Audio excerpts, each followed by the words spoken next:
Ngayon po, maraming nagtatanong sa akin, paano ba ako makakatulong? May pag-asa pa bang matigil tong malakihang korupsyon na nangyayari sa bayan natin, sa bansa natin?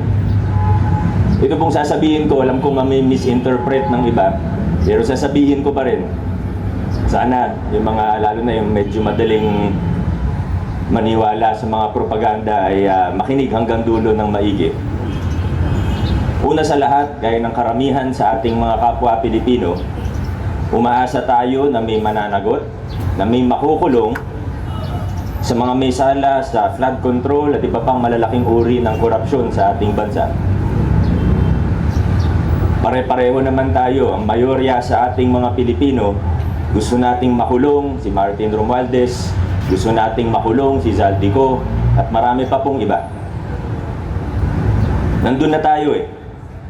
Siyempre, tayo sa Lungsod Pasig, mas makakatulong tayo sa mga kaso ng gaya ng kay Diskaya, dun sa COA Commissioner na si Lipana.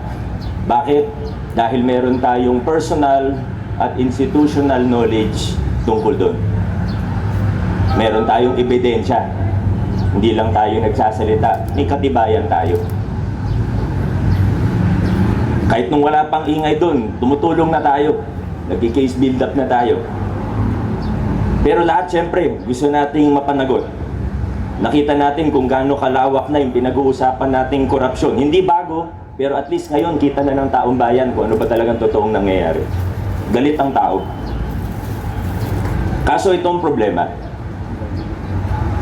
pagkatapos ng lahat ng ito, pagtahimik na ulit, pagkalmado na ulit, anong mangyayari? Saan tayo pupulutin pagkatapos ng lahat ng ito? Nagkaroon na ng 2 people power dahil sa korupsyon. May nakunbit ng dating Pangulo dahil sa plunder. Di na ba natin naalala? Nakalimutan na ba natin? Pero ano nangyari pagkatapos nun?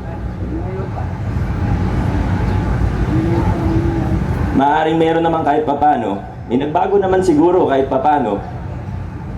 Pero di may kakaila na laganap pa rin ang korupsyon. Sabi ng marami, sentimento ng maraming Pilipino para bang lumala pa ito. Mga Pasigenyo, walang shortcut dito. Kailangan nating unti-unting baguhin ang sistema at kultura ng paggugoberno sa ating bayan.